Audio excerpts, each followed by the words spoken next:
És una regata en què participen moltes classes de vela lleugera i realment és interessant perquè la flota és bastant nombrosa i a més ve gent realment molt qualificada, vull dir que serà competitiva. Competeixo amb el 2.4, és el barco paralímpic d'una persona, i aquí no hi ha tants barcos com per fer categories individuals, doncs de raquero amb la gent amb discapacitat visual i jo amb el 2.4, llavors ens fiquen en una categoria open, tota la gent amb discapacitat, en diferents categories, hi ha diferents barcos, però llavors ens apliquen un rati que és un compensatori.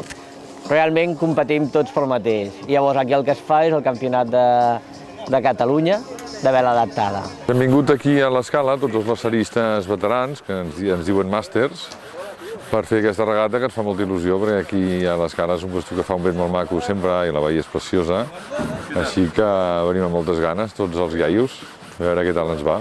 Hem vingut a fer una regata de grup 3, però els del grup 2 i grup 1 també poden participar. Aquesta regata, si la fan bé, podran passar, en el Campionat de Catalunya, podran passar a grup 1, a grup 2. Hem vingut a fer una regata i espero que em surti bé. Si em surt bé, puc anar al Campionat de Catalunya, si no, no estic segur. Estic molt contenta d'estar aquí. A veure, passar-ho bé, sobretot és passar-ho bé i agrair al club que ens posi a la disposició les instal·lacions. La previsió és de poquet vent, però estem tots molt motivats.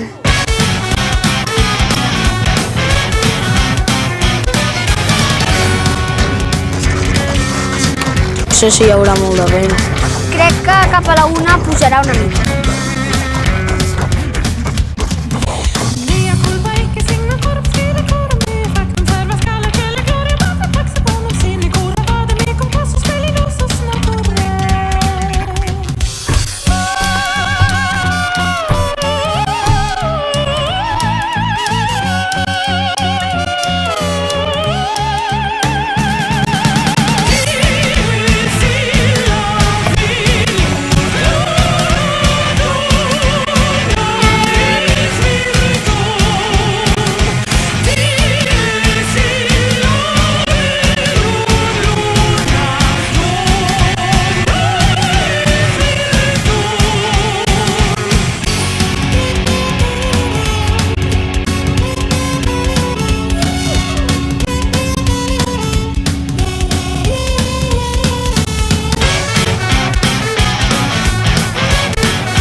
Se llama viento flojito, medios flojitos. Por lo que es la escala hemos tenido un poco de mala suerte porque tiene mucho más prestigio de castaña a lo bestia. Pero bueno, la previsión era mala y a pesar de que la previsión era mala, al final ha hecho un día muy digno y nos lo hemos pasado todos muy bien.